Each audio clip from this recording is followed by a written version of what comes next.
Here's how you become more successful than 99% of your entire bloodline.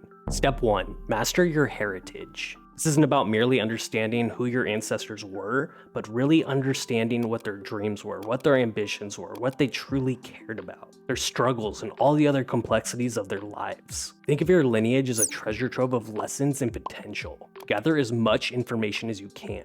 Dive into old family photos, letters, diaries, public records. Talk to relatives and record their stories. Every single detail is a piece of the puzzle of who you are and where you came from. This is your detective work. Think of yourself as an archaeologist digging up relics of the past. What were the common traits of your ancestors? Were they risk takers? Were they innovators? Were they losers? Were they creatives that were stifled by circumstances? Maybe there's a pattern against resilience against adversity, or there's a series of entrepreneurial ventures that just never panned out. Each of these traits and stories is a clue about the genetic and behavioral legacies that influence you today. Consider my great-grandfather, who attempted to start a business during a time of economic depression. Although he failed, his vision and courage were commendable. So then I asked myself, what can I learn from that experience? How can I adopt the entrepreneurial spirit that he had that I inherited into the modern world to meet my own business goals? As you compile all these stories and traits, begin to reflect deeply. Which aspects resonated with you? Which ones served as warnings? This reflection isn't passive. It's an active, engaging process. It's not just about understanding, but really assessing how all these traits will fit into your own life. And with all this knowledge, you'll start to imagine how you could build upon all of your ancestors' missteps and see how you can make corrections and make them better. If your family has a history of unfulfilled artistic talent, perhaps this is your opportunity to go all in on it. Or if there's a recurring theme of health issues, this is your opportunity to break that cycle and make healthier choices. You're essentially crafting a bridge from the past to the present, where you're bringing all those tools with you. You're taking these raw materials and you're refining them into gold for your own future. That's how you begin to separate yourself, not just from your peers, but from every generation before you. Step 2. Crafting your anti-legacy. Recognize and actively choose to avoid all the negative patterns that you've found in your family lineage. Identify all of those negative traits and all the outcomes that came because of it. Was there a pattern of financial mismanagement? Was there a tendency to have poor health habits? Or maybe that there are a lot of missed opportunities because of the fear of starting? List these traits and situations as clear as you possibly can. With each of these negative traits or outcomes, ask yourself, how has this impacted my family? How has this impacted me? How can I ensure that it doesn't impact my future?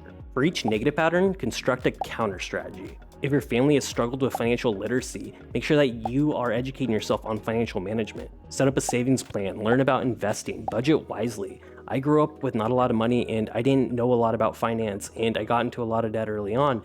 And it was something that I probably could have taken more of awareness to, because I saw that I had a pattern of people in my family who weren't killing it. They didn't have a lot of savings, and I wish that I just would have applied that knowledge early on in my life. If you know there's a history of poor health habits within your family, go to the gym all the time. Go and really focus in on your health. Make it so you are not even recognizable in your family. This step is an act of rebellion against your past. It's a declaration that says, while I am grateful where I came from, it doesn't define who I am.